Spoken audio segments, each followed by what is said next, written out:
who have followed Dennis and his reports, he's, of course, the editor and the publisher of the Gartman Letter. He has been saying for quite some time that, in fact, the euro is headed into oblivion right now. And, Dennis, good to have you with us, as always. Good to be here, Betty. Thank you. Okay, so you're saying that the euro is headed into oblivion. Those in the EU, as we've heard over and over again, are saying that is just ridiculous. Look, we've got one crisis. Does not mean that the euro is going to go out of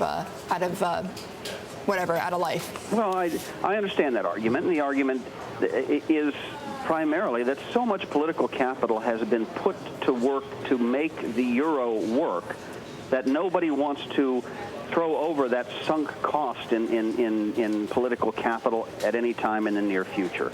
But let's be blunt here. You have an economic and an economic and a political union that is predicated, I think, on the idea that we have to keep Germany down. And the only way to keep Germany down is to tie her down with as many bureaucratic notions as possible.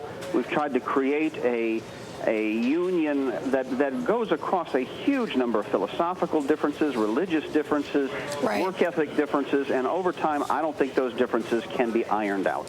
Which means, though, that, Dennis, that you somehow had predicted that we would see some sort of chaos like we are right now? Well, I'm not surprised. One hates to go out and say, I predict chaos.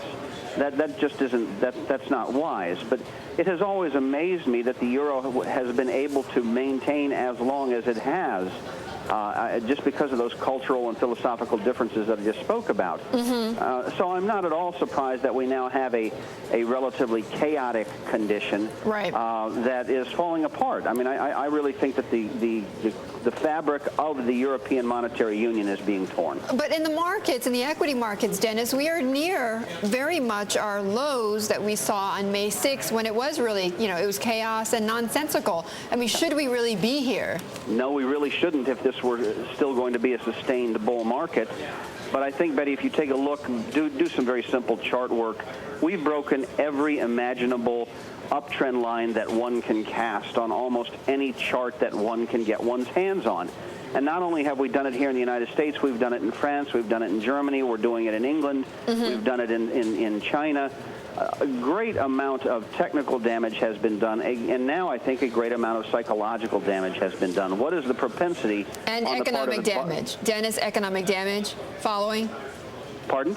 Economic damage following? Well, I'm afraid that it may well be. The stock market is, in fact, one of the best forecasters of economic activity, isn't it? It leads in both directions, and when the stock market begins to tumble, it's hard. One is hard put to think that economic strength will follow.